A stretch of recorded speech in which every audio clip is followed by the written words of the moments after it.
maybe we need to release those things that we can't change and instead remember what we would never change about our spouse. You know, maybe we can't change that about him, but you know what? He's got this going for him, and I would never change that because I love that about him. And it's just the choosing the way you think about it.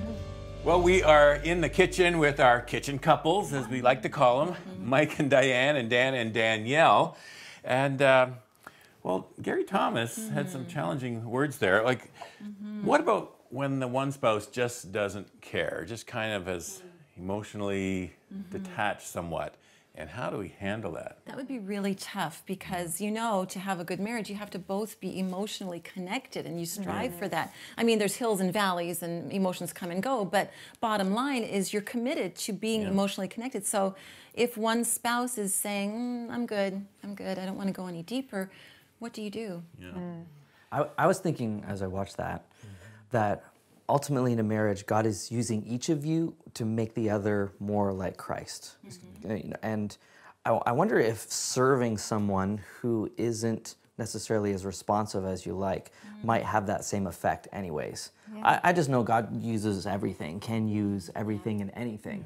So I mean, this is a I thought that was a really mature video that we just watched. It's a deep and mature thing to look at it as this is for my spiritual good, even though it doesn't feel so good. I mean, that takes a level of maturity in and of itself. But I was just struck by that thought. I wonder if God could, and I'm sure He does, use that situation to make you more like Christ as well. And what we have to do is, you ask, what do we do?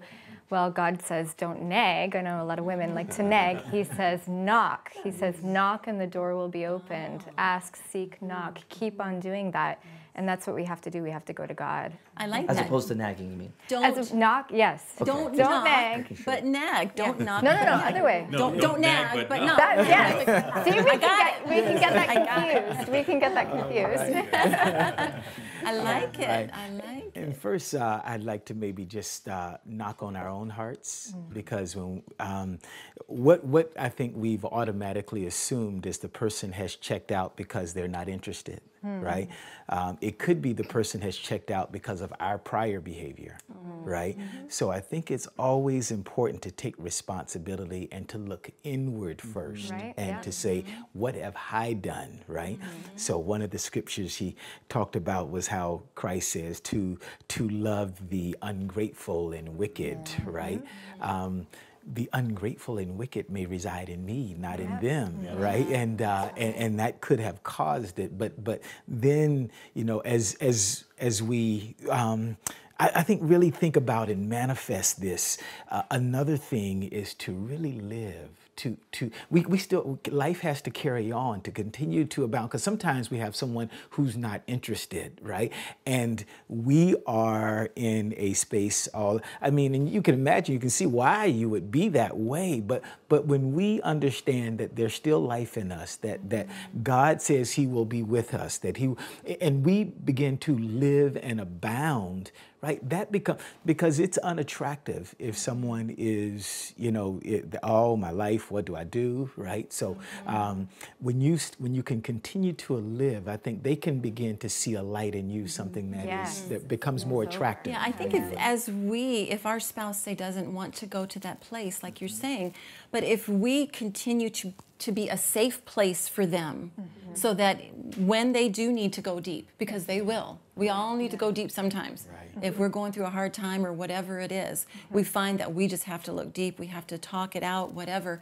That if they see that we're a safe place, they'll be more likely to share those deep things with us, and then take our relationship into that deeper level, that deeper place where maybe we want it to be in the first place. Yeah, I think we have to choose to see people through the eyes of Christ, right?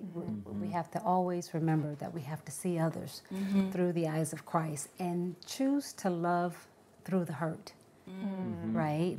That love word, that four-letter word again. Love through the hurt, love through the pain, right? Just choose to see them through the eyes of Christ. And choose to see the good. He mentions that in the thing, is your inner dialogue, whether you're going to focus on, oh, they did that, and oh, they did this, and focus on the negative, or see the good in them and focus on the good, and what's good about my marriage. And maybe they're not as much this as I would have liked, but they're really this, and I'm thankful for that. And just focus on the good. Well, the mind is that battleground that you know, where battles are won or lost, and because of what we allow, what we dwell on.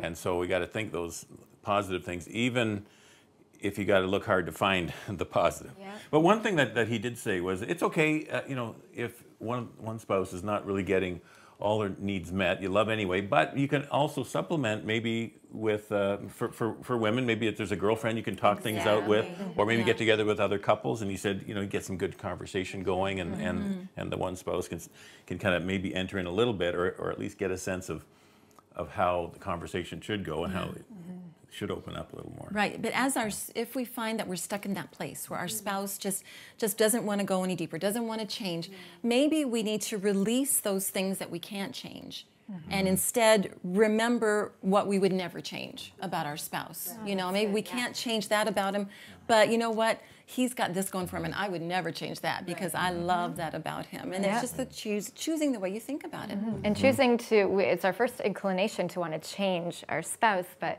God wants us to focus on ourselves. And when we work on ourselves, it ultimately will spill out. All the good things that God's doing in our life will spill out onto our spouse and help them along too. That's good stuff.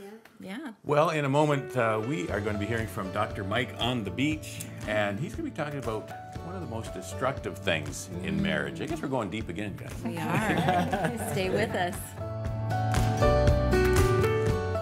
This one is a tough one for us. Diane's father was shot and killed by a man that was supposed to be his friend.